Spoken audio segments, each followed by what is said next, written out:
নবান্নে এসে মুখ্যমন্ত্রীর সঙ্গে দেখা পি চিদম্বরমের। সোনিয়া গান্ধীর বার্তা নিয়ে নবান্নে পি চিদম্বরম, আপনাদেরকে জানাবো নবান্নে পি চিদম্বরম মুখ্যমন্ত্রী মমতা বন্দ্যোপাধ্যায়ের সঙ্গে এসে তিনি সাক্ষাৎ করেছেন।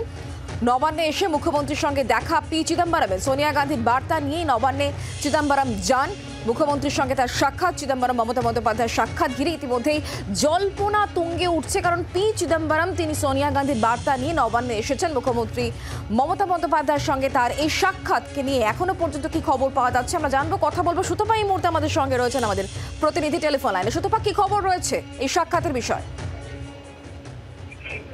দেখো, খুব গুরুত্বপূর্ণ বিষয় নিঃসন্দেহে বলা যায়, কারণ হঠাৎ করেই কেন্দ্রের প্রাক্তন অর্থমন্ত্রী পি চিদম্বরম তিনি নবান্নে আসেন এবং মুখ্যমন্ত্রীর সঙ্গে দেখা করেন। এবং যেটা জানা যাচ্ছে যে মমতা বন্দ্যোপাধ্যায়ের দূত হিসেবেই কিন্তু পি চিদম্বরম তিনি এসেছিলেন। তাদের মধ্যে নিঃসন্দেহে রাজনৈতিকভাবে গুরুত্বপূর্ণ কোনো আলোচনা হয়েছে, কিন্তু এ ব্যাপারে সম্পূর্ণ মুখে কুলু পেটেছেন রাজ্যের মুখ্যমন্ত্রী মমতা বন্দ্যোপাধ্যায়। পি চিদম্বরম তিনিও কোনো মন্তব্য করেননি, এবং শুধু তাই নয়, এই বৈঠক কিন্তু অত্যন্ত গোপন রাখা হয়েছে। সাংবাদিকরাও যাতে কোনোভাবে না এই বৈঠকের ব্যাপারে জানতে পারে সেই রকম ব্যবস্থাও কিন্তু করা হয়েছিল। কাজেই তুমি বুঝতেই পারছো যে নিঃসন্দেহে গুরুত্বপূর্ণ কোনো বিষয় নিয়ে তাদের মধ্যে আলোচনা হয়েছে।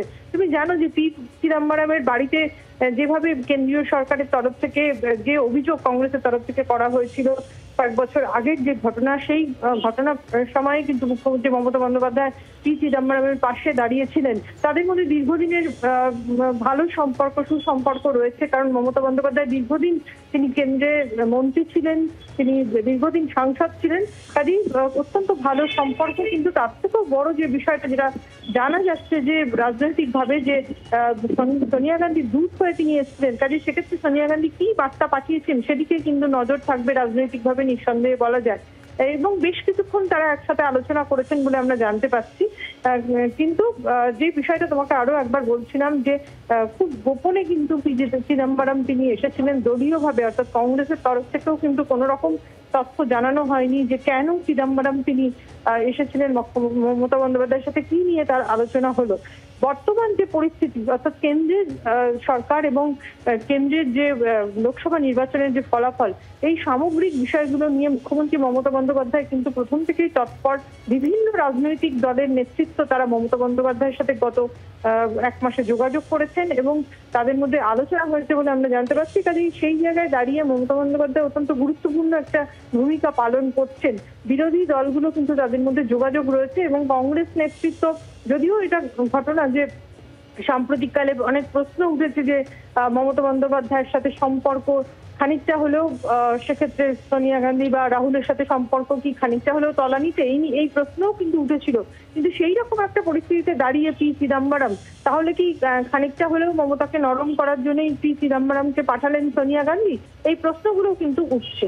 মানে ভোট পূর্ববর্তী যে অবস্থান ছিল তৃণমূল কংগ্রেসের, ভোট পরবর্তী ক্ষেত্রে যখন আবার লোকসভার অধিবেশন শুরু হবে, রাজ্যসভার অধিবেশন শুরু হবে, তখন ঠিক কিভাবে বিরোধীরা এগোবে তা নিয়ে কি আলোচনা হয়ে থাকতে পারে বলে মনে করা হচ্ছে সুতপা? নিঃসন্দেহে, কারণ দেখো ভোট পূর্ববর্তী অবস্থাটা অবশ্যই আলাদা ছিল, কিন্তু ভোট পরবর্তী সময়ে বারবারই, যেমনটা তোমাকে আগেও বলছিলাম যে মমতা বন্দ্যোপাধ্যায়ের সাথে বিভিন্ন রাজনৈতিক দলের নেতৃত্বের আলোচনা হচ্ছে, এবং বারবারই কিন্তু ইন্ডিয়া জোটের তরফ থেকে বলা হচ্ছে যে তারা জোটবদ্ধ আছেন, এবং পার্লামেন্টের ভেতরে এবং বাইরে কিন্তু লড়াই চলবে, আন্দোলন চলবে, এ কথাও কিন্তু বারবার বলা হচ্ছে।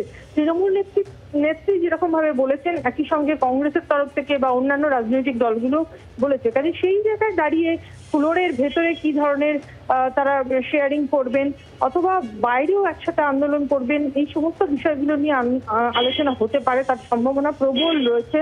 তবে আবারও তোমাকে বলবো, নিঃসন্দেহে খুব তাৎপর্যপূর্ণ, একেবারে টপ লেভেল থেকে যেহেতু পি চিদম্বরমের মতো একটা সিনিয়র নেতাকে পাঠানো হয়েছে মমতা বন্দ্যোপাধ্যায়ের সাথে কথা বলতে। কাজে সেক্ষেত্রে যেটা মনে করছে যে যদি কোনো রকম দূরত্ব তৈরি হয়েও থাকে রাহুল গান্ধী বা সোনিয়া গান্ধীর সাথে মমতা বন্দ্যোপাধ্যায়, তার খানিকটা হলেও মিটতে পারে এমন সম্ভাবনা কিন্তু রয়েছে, এবং সেটা মাথায় রেখেই সোনিয়া গান্ধী পি চিদম্বরমকে পাঠিয়েছেন বলে মনে করা হচ্ছে।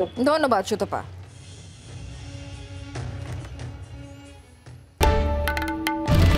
বাংলার আওয়াজ, বাঙালির আবেগ, জি 24 ঘন্টা।